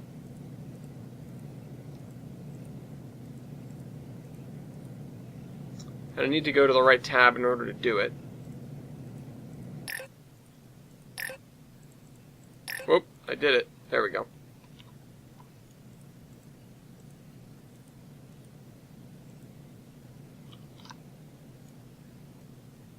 Let's see.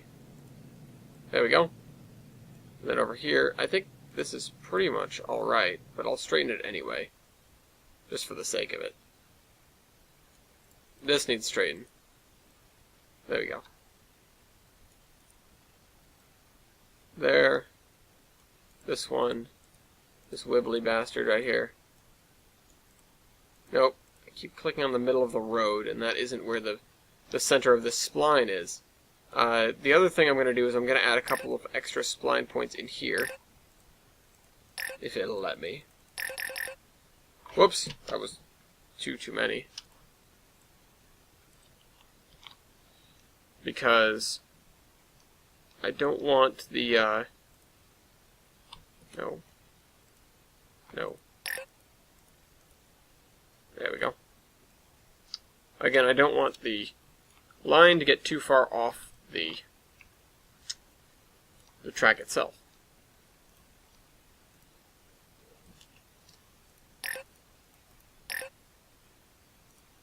I'm not the trolley guru. I don't know how all this works and what the limits are. I just don't want to push them. I know this corner probably already does in a way, and I definitely do want to raise the trolley thing by a little bit. Over here I'll raise it by like 0.52. Come on, a little bit more down. 0.52 is fine. And then over here, I think I'll lower it back to an extra, 1 meter or so, which is a long way. But I don't know. I don't want to cut it close.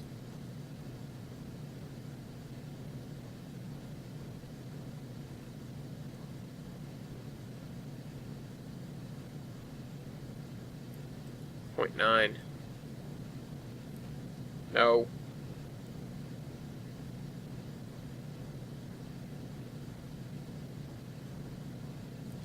0.9. Okay, so that's a little bit better.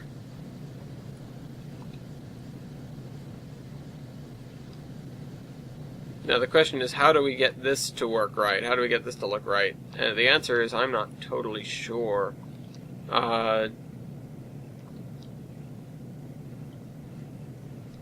This looks okay, but I need to raise the track a little bit, which is definitely something I could do, and I probably should do.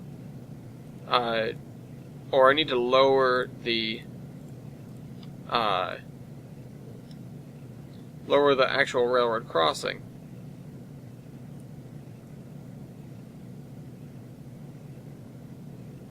Nope, up a little bit more. There we go. And over here I'll do the same thing.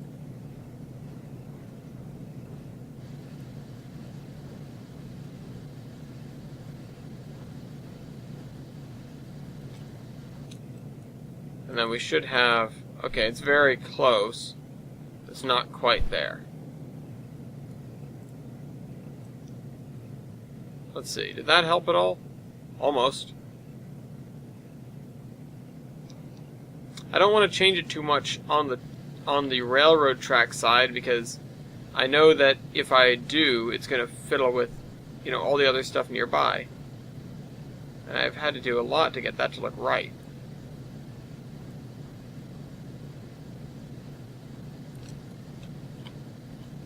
I just don't want this to be too high either. So this is almost there. It's just it doesn't have the proper, frogs or anything. Ribbit. Oh, that might be a little bit much.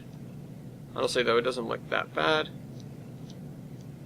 That looks a little bit bad, though.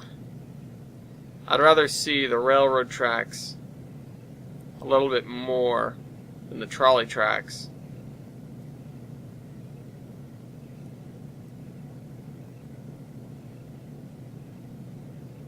Just 7.7. Yeah, that's fine. And this one I think I'll change by 1 as well. Or 0.01, really. Come on, down a little. There. How's that look? There we go. Froggy Nightmare. Ribbit.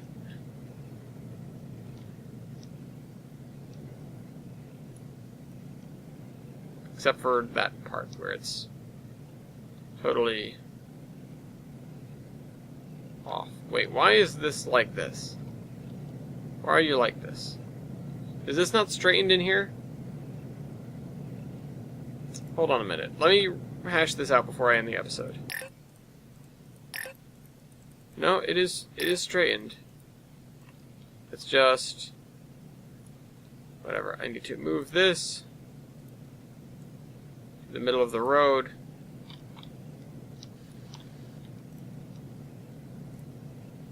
And this. No, not that. Oops, I dropped something. Come on, let me place the thing. Yeah, alright, let me move that a little bit. This probably should be upped just a tad.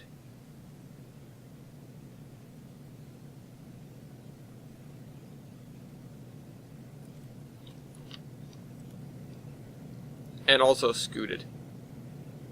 Like so.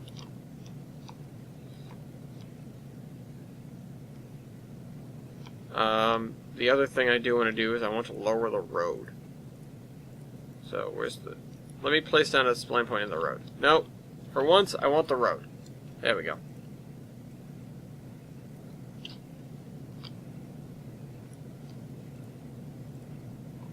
Nope, still want the road.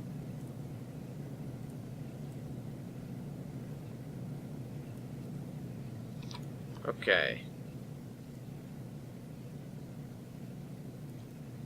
There we go. Okay, so we got the trolley line, we got the trolley poles up, we have the railroad that's running with them. Hopefully we can get this all working sooner or later. And those of you that are trolley gurus in the audience, you can tell me what I've done right and what I've done wrong.